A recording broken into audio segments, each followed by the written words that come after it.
In my short time here on YouTube making Fallout content, I've come to learn that nobody in the community can agree on any one thing. Everyone plays the game differently.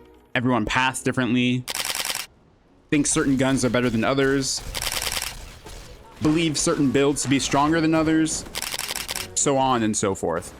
There's one thing though that the entirety of the Fallout community can come to a consensus on, and that's that Fallout New Vegas is horribly, horribly broken. When I say horribly broken, I don't exactly mean that the game is a buggy mess. Although, well, you know. I mean the intentional things that were put into the game. Certain guns, perks, pieces of armor, consumables that are all just a little bit overtuned. Josh Sawyer, the lead designer and project director of Fallout New Vegas, very recently answered a question where a user was asking what the method was behind his balancing, and Josh's response was, it's mostly vibe-based. It's mostly vibes-based. It's mostly vibes-based.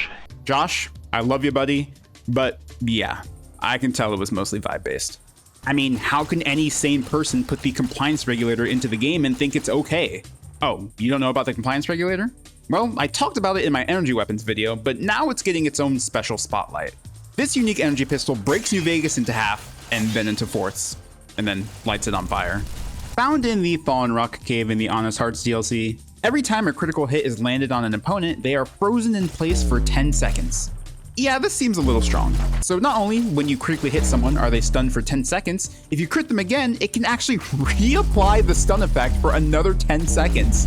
This makes it so that if you have the ammo and the weapon condition, it is physically impossible to lose a 1v1 scenario because the compliance regulator shoots so fast and has 30 ammo in the magazine. Somebody in the comments on my energy weapons video said, bro, overhyping that compliance regulator. Brother, are we playing the same damn game? How do you think this isn't illegal? Regardless, we're only scratching the surface of broken things in New Vegas. Let's just continuously talk about stunning enemies so they can't fight back. Because I mean, what's the point of having a challenge in a video game? The perk and stay back makes it so that you have a 10% chance to knock down enemies when you land a shot on them with a shotgun. But here's the kicker. It's not a 10% chance every time you pull the trigger, it's a 10% chance on every single pellet. Most relevant shotguns in New Vegas have 7 pellets per shotgun shell, making it so that the chance of hitting that 10% once is around 52%. If you use a sawed-off shotgun, the chance is higher because it fires 14 pellets per trigger pull, on account of the sawed-off shotgun firing both of the 2 shells in one shot, meaning that the chance of knocking back is around 77%. A knockback in New Vegas is essentially like a temporary stun. It's not as strong, and enemies will pick themselves up immediately after the knockback state. However, similar to stunning, you can chain this knockback on an enemy. If you use a quick-firing shotgun like the Riot Shotgun, which shoots 4 times per second, it's so unbelievably easy to chain stun an enemy to death that it makes Minecraft Steve's 0 to death combos and Smash Ultimate look actually balanced. What? What? Alright, enough about stunning enemies so they can't fight back. Actually, just kidding. I got one more Josh Sawyer vibe-based balancing classic, the Paralyzing Palm perk. Although, to be fair to my boy Josh Sawyer, this perk was initially present in Fallout 3, but unlike the Grim Reaper Sprint perk, they didn't nerf it between both of the games.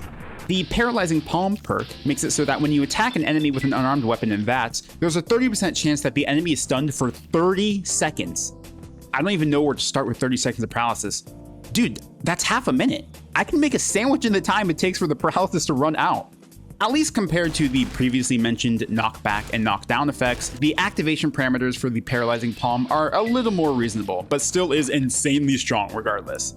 It's still pretty fucking easy to trigger the paralysis. You activate the effect once in every 3 tries, roughly, but it's not ridiculously easy like the compliance regulator or the and stay back perk. Okay. Next up, I want to talk about numbers, specifically numbers on certain weapons, even more specifically, some choice melee and unarmed weapons. There's a number of problematic weapons in New Vegas, but there's a unique subsection of melee range weaponry that is especially egregious when it comes to being just a little strong, and that's the automatic melee weapons. The main reason why automatic-based melee weaponry is so strong is because of how quickly it attacks, hence the name. I did some testing to find out how many damage ticks per second these weapons have, and it's really hard to tell with the frame rate and how janky the game is. I also couldn't find anywhere on the internet or a wiki that definitively listed how many damage ticks there are per second, so with my research, I'm confident that the weapons are somewhere between 10 and 15 times a second. I'm just going to average between the two and say that the weapons attack 12 times a second for the purposes of this topic. The damage that is listed for automatic melee weapons like the Chainsaw, Ripper, and Thermic Lance isn't actually the damage that is being done on every tick, surprisingly. That damage is accounting for every continuous second of attacking. However, the damage that is listed on the wiki for crit damage isn't spread across 1 full second of attacks. That's for every single critical hit that lands. That means with a good critical build, you'll be triggering the effects of the crit so often during combat because you're making 12 attacks per second, each with a separate chance to crit, and that can be pretty good. On top of that, these weapons damage limbs so quickly that you're likely to fully stun an enemy to death by putting them into a crippled limb animation where they effectively can't fight back throughout the duration, resulting in 3 consecutive hits which usually end in a speedy death. But let's talk about more synergies with these automatic attacking weapons. Let's get fully silly. I'm not sure how many people actually use this consumable, but I recently discovered it and saw just how broken it can be. The weapon binding ritual from Honest Hearts can turn these already broken melee weapons into brokener melee weapons. Since the weapon binding ritual adds a flat 10 damage onto every hit done with melee and unarmed weapons, that means that every second, if you're doing 12 hits a second, you're adding an additional flat 120 damage to your DPS. Just the 120 damage alone from the weapon binding ritual is already stronger than like 85 to 90% of the weapons in the game, not even factoring in on hit or critical damage. Furthermore, you can increase the on-hit damage of these weapons by taking the heavy-handed trait, which increases the base damage of the weapon by 20%. The offset to the trait is a 60% decrease in critical hit damage, but since the base critical damage is so low on these automatic melee weapons, there's really very little downside unless you plan on running a crit build. I personally don't think it's worth it taking heavy-handed just for these weapons unless you plan on styling the entire playthrough around them, but I figured it'd just be a bit of extra fun to mention it.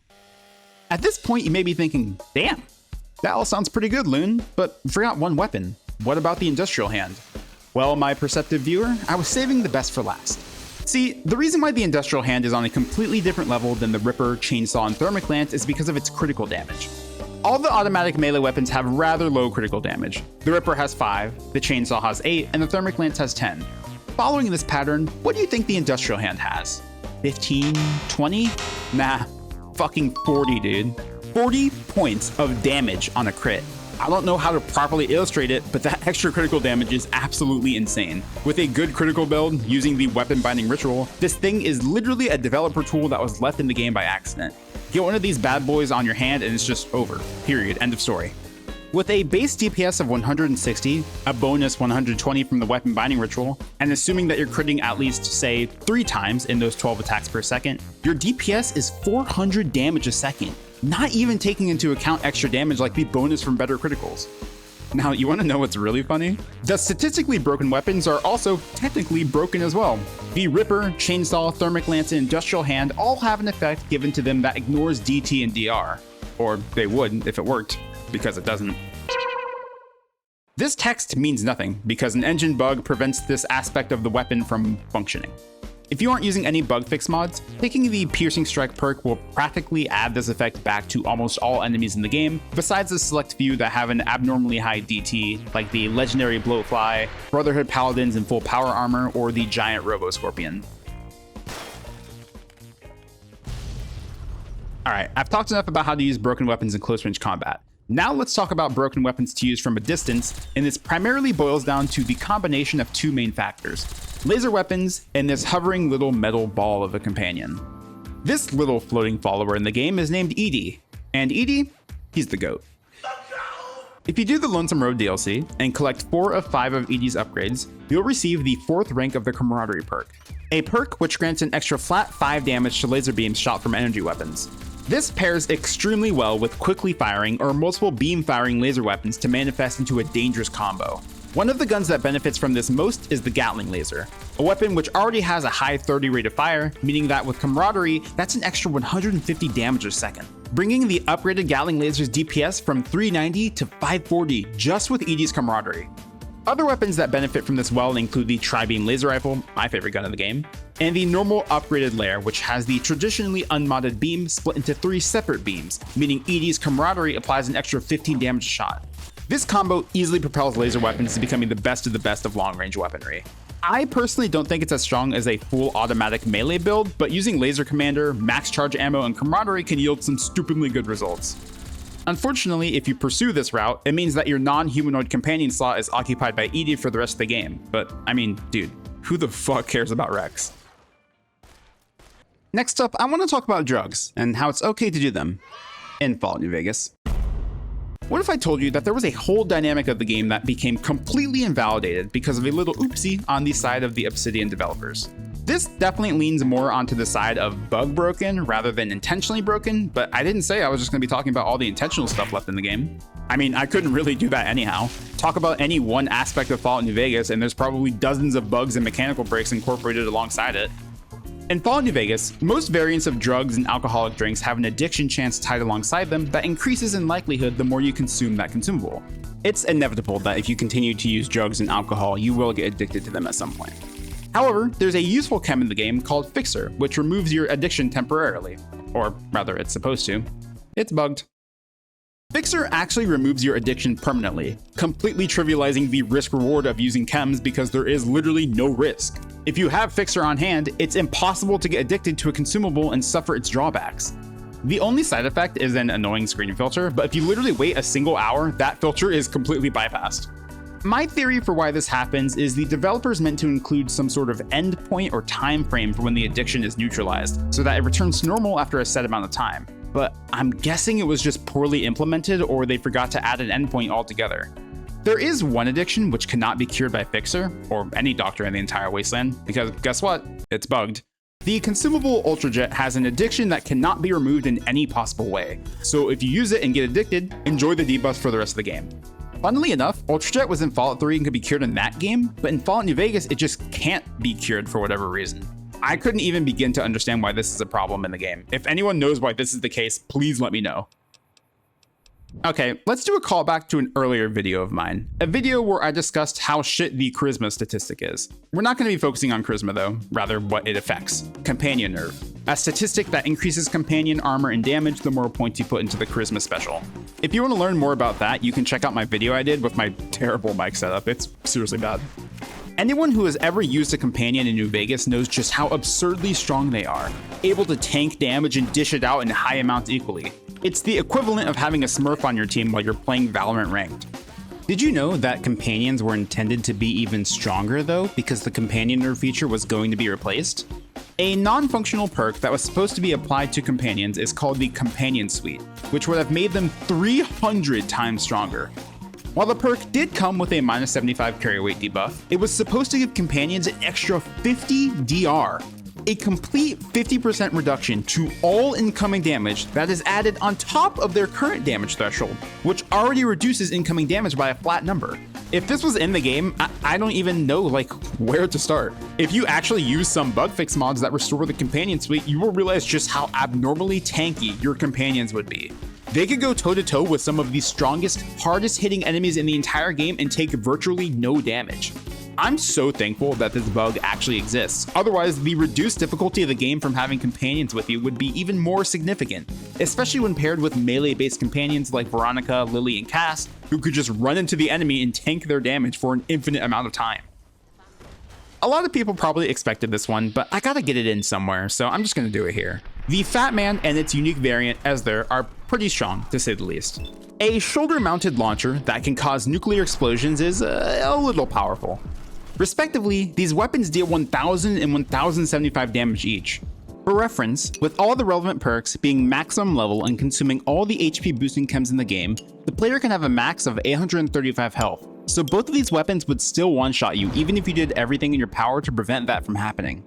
I tend to not actually use the Fat Man that much because it just removes interaction from New Vegas, and I personally enjoy having enemies to fight. But how many of you actually know the full strength of the Fat Man? There isn't much to dive into here, but the Tiny Tots ammo used for mini nukes added by the GRA DLC splits the normal mini nukes into 9 separate miniature mini nukes. Yeah, that sounds right. Resulting in a total increase of 1.88 times damage over the normal mini nuke. This means that the normal Fat Man does 1,880 damage and Esler does 2,021 damage. However, surprise, surprise, the Fat Man is bugged, and so is every other explosive weapon. At some point randomly during your playthrough, creatures may get flagged as non-interactive or destroyed by the game, typically when the game doesn't want you to interact with that object anymore. This is how the radios in the Dead Money DLC work when you turn them off instead of shooting them, oddly enough. When you turn them off, they're marked as destroyed and can't be interacted with anymore. This applies to every single splash damage weapon in the game, including frag grenades, which would basically be rendered useless to any creature with this bug applied to them. I don't have a good guess as to how this happens, and even a mod developer who made a fix for this bug has no clue how this happens. If modders don't know how a bug works, then nobody will ever fucking know how it works. Moving on, did you know there's actually a way to sprint in vanilla New Vegas? Okay, maybe I'm bending the truth a little bit, but the sentiment still remains. The War Club can basically be used as a device to sprint in base Fallout New Vegas. Upgraded with the right perks, the forward-moving heavy attack can make you traverse at blinding speeds. By default, the weapon attacks 3 times per second, but upgraded with the War Club honors, this attack rate increases to 3.75. Let's keep adding more attack speed. With the Slayer perk that increases attack rate by 30%, this attack speed increases up to 4.87. With the 2 ranks of the Melee Hacker perk, this attack speed is increased by 10% up to 5.35. With the Rushing Water drink that increases attack speed by 50% temporarily, the number of attacks per second goes up to 8 attacks per second. And we still got one more bonus. With the Ain't Like That Now perk from Lonesome Road, you can get an additional 20% attack speed, raising your total attack speed up to around 9.6 attacks a second. That's a lot of attacks. This is what it looks like when you heavy attack as fast as possible with all the bonuses. Yeah, it's a little quick. Not only do these bonuses work on the War Club, but they can also apply to any other non-automatic melee weapon. This includes very strong options in the unique weapons of Chance's Knife, Old Glory, or Bloodnap. All very powerful melee weapons that reach absurd levels of DPS when you apply all the attack speed bonuses. From the math that I did with all the proper bonuses, melee weapons can receive an around 150% increase to attack speed with all the previously mentioned benefits. That means a 150% increase to DPS as well, and we're not even including crits. You may have noticed in those clips that a lot of those enemies are stunned into death, and yeah, that happens pretty commonly with these high-speed attacks. Funny how we wrapped back all the way around to stunning enemies until they die. You know, I would keep talking about more absolutely nonsensical builds and combinations, but I think Obsidian developers are in the process of hunting me down for sharing all this stuff, so I'm out of here.